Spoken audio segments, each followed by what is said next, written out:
Good evening, YouTube from Cebu. So today we're gonna talk about my time in Dumaguete. So I'm gonna talk about this story because right now, like, we're in typhoon season. So if you're living abroad, like in Philippines and Vietnam, you're like really affected by typhoons, and even Thailand and Laos. Cambodia is pretty good about typhoons. That's one thing I like about it. But about a year ago, I was in this city called Đồng Hới.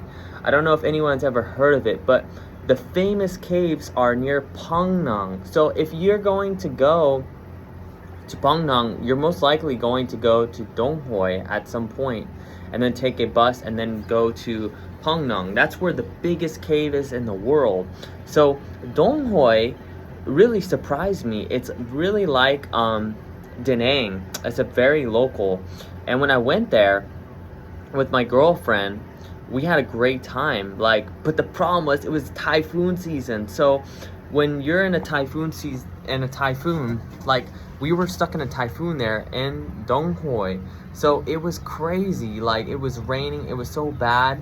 And then the guy, he wouldn't even rent us a scooter. Like, basically everyone was like in their home, and then the Vietnamese were like kind of freaking out about it. So we were like walking around looking for food because there was like no food. And I didn't want to ask the landlord because like the hotel we were staying at was like kind of like a homestay.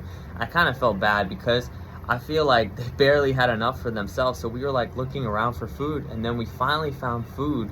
This guy, like, I don't know how he knew English, but he was really cool. And I had this pho bo, so basically like beef soup that I never had before. It was like so different. It was like spicy, and it was really good. It was the best pho I had in Vietnam. There, and Con Dao was like the best place I had the soup. But it was good. And it was just really hard. We were like walking around like in the city with no scooter, and it was raining and crazy, and we got food, and it was just a mission to find food, you know. And after that, then we were able to get lobster there for like $50 for like 1 kilo of lobster.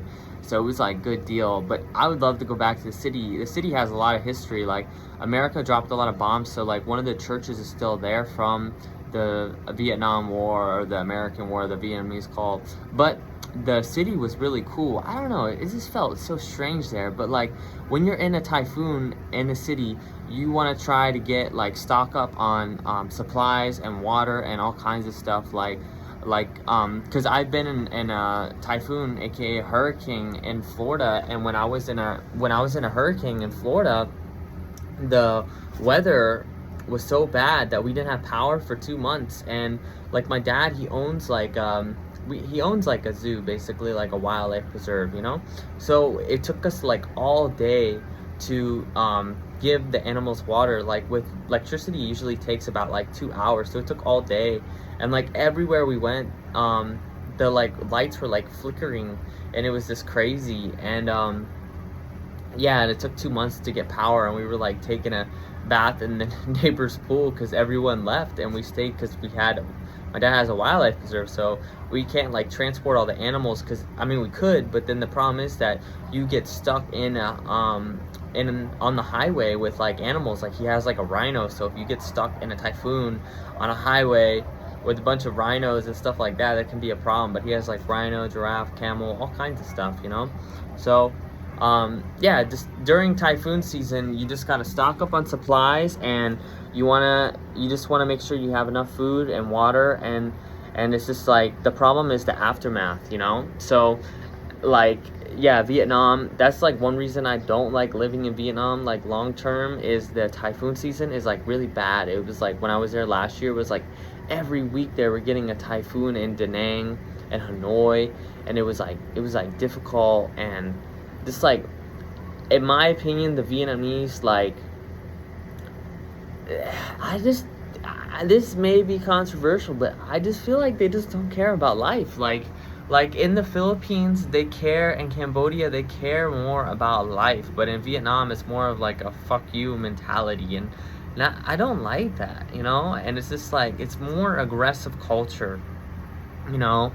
And I just don't know how to explain it, but it's different, you know. it's a more colder culture, I guess, compared to like Cambodia and Philippines, you know. But yeah, we were in Đồng Hới during the typhoon for like a couple of days, and it was like crazy walking around trying to find food, but we did, and the guy knew English, and it was cool.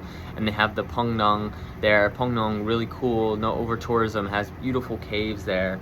It's really awesome in Phang Nong. But Đồng Hới is like Da Nang, and a lot of people are sleeping on it. I'd like to go back there and check it out. But just basically, when you're in a typhoon or a hurricane, try not to fly, just stay put, just get as much food and supplies as you can, and everything will work out. It's just the aftermath is the problem. Oh, and fill up the car or motorcycle or scooter. Make sure you have enough oil, because there's going to be an oil shortage or a gas shortage. You know, like my dad and I, like we would have to wake up at 5 in the morning to try to get oil. I mean, oil and gasoline, petrol, whatever you want to call it, in Florida, and it was just crazy. But yeah, because right now we're in typhoon season, so we just gotta stock up on supplies, food, and oil, and you'll be good to go. Yeah, so that's kind of like my story about Đồng Hới, and it was an awesome place, and you gotta check it out.